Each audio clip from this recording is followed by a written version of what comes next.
Hi, my name is Jeff Culligan, and I've been asked by my friends at Sunwarrior to take you through a little recipe today for a lovely veggie burrito with some fresh guacamole.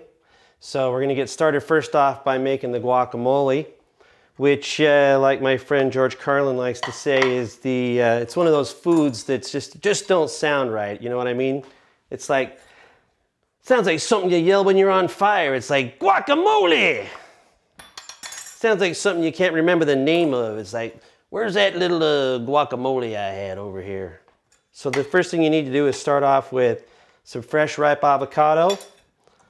Now I just have two here, and I've already halved them and took the pits out.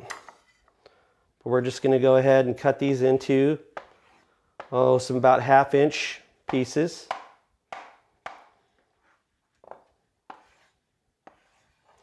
Get that started.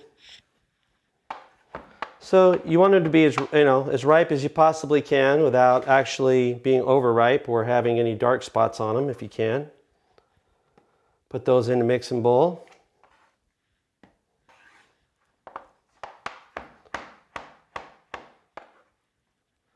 But guacamole is one of these things that fairly simple to make, but just a great addition to any kind of southwestern dish.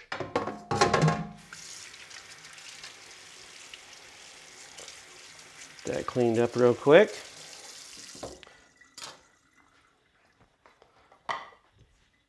All right, and to the avocado we're going to add about 1 teaspoon of fresh kosher salt,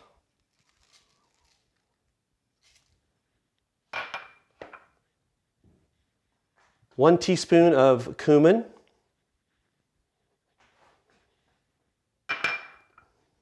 about 1 teaspoon of onion powder,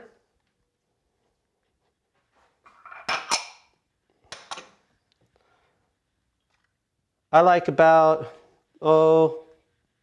maybe about 1/2 of a jalapeno pepper. You don't need to put in the whole thing. And this is also something you can always do to taste as well. If you don't like it, you don't like it too hot, you don't like it hot at all, then you can actually skip the jalapeno if you like, but I like putting a little bit in there.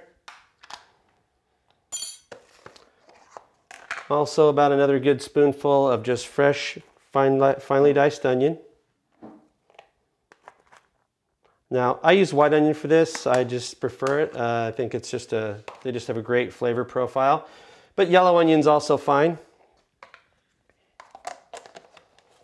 And then, keeping in with the vegetarian side of this dish, I'm actually, instead of using sour cream, I'm going to use a product called Vegan-Ace. I love this product. It's a great flavor profile to it. But I did about, maybe 1/4 cup of that just to help cream it out. Stir that together with a good heavy spoon. And just try and get it as smooth as you can. I like to always still have a little bit of lumps left in it. I mean, I still like to taste whole pieces of the avocado in there as well. Maybe just about a tablespoon of cilantro. And then we're going to need a little bit of lime juice, fresh lime juice. And you can just use the back end of a good heavy spoon just to juice that with. If you have a juicer, they're also really handy to have around. But this works just as well. And this is also to taste, but I find that for about this size of batch, 1 decent sized lime is plenty. Then when we get that finished, we're going to go ahead and we're going to saute some ingredients and put together the burrito. Now that's looking like that's about the right consistency there. I like it. It's smooth, but it still has some good chunks left in it.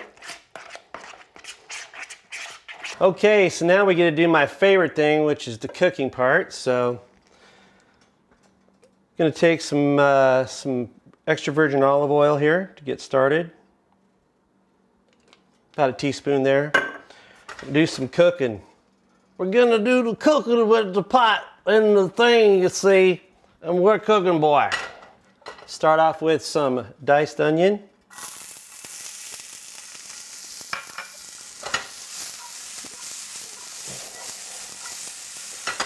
Just let those start to caramelize a little bit. We have some potato here that I've cut and I've already blanched a little bit. Now, You can do that or not. I prefer to do it that way. I like to just, once I cut them up, I'll go ahead and just boil them in some water until you can stick a fork through them and they just slide off the end of the fork. Usually a good way to tell if they're done. And we're just gonna let those brown up a little bit. Now I've also made just some long grain brown rice and some vegetarian refried beans there. We're also gonna put together for it. And we just wanna let the onions caramelize just a little bit. Maybe just a touch more oil.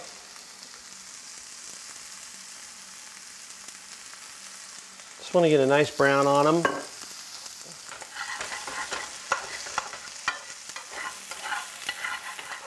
And once you blanch these things, the potatoes, I mean, you're only looking at a couple of minutes of cook time. That's the only other problem. If you cut them up and just put them in, they take a little while to cook. And we don't want to wait around, we just want to eat. So some fresh sliced mushrooms. And of course I'm probably making, you know, enough for the biggest burrito ever made, but that's just kind of how we roll. You see the onions are starting to caramelize now. Some nice brown to them. And to this I'm just going to do just a pinch of some kosher salt just for a little flavor. Not a lot. That's also optional. All right, now we can take this off the heat now and then get ready to put the burrito together. Okay, so now we're getting ready to assemble the burrito. Now, I think the most important part of the burrito is definitely going to be the tortilla or wrap. Now this one here is a very, very nice wheat and whole grain tortilla. Now I'm going to go ahead and add to that first a little layer of the vegetarian refried beans.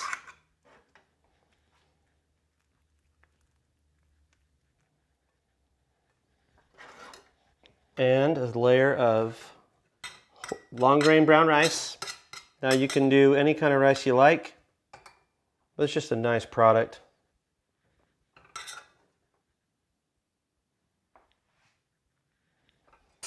And then we're going to put in our mixture that we did earlier with the potatoes, onions, and mushrooms.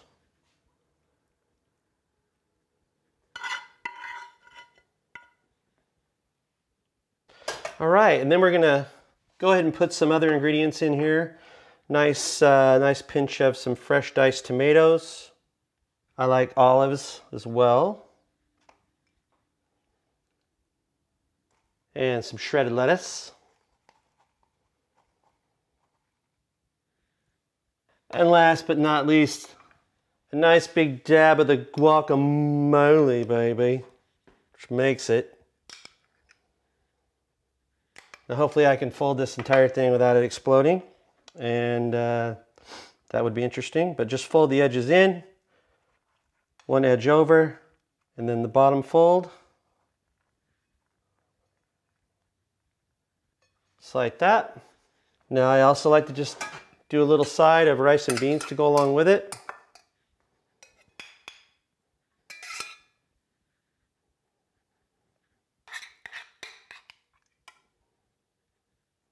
Like so.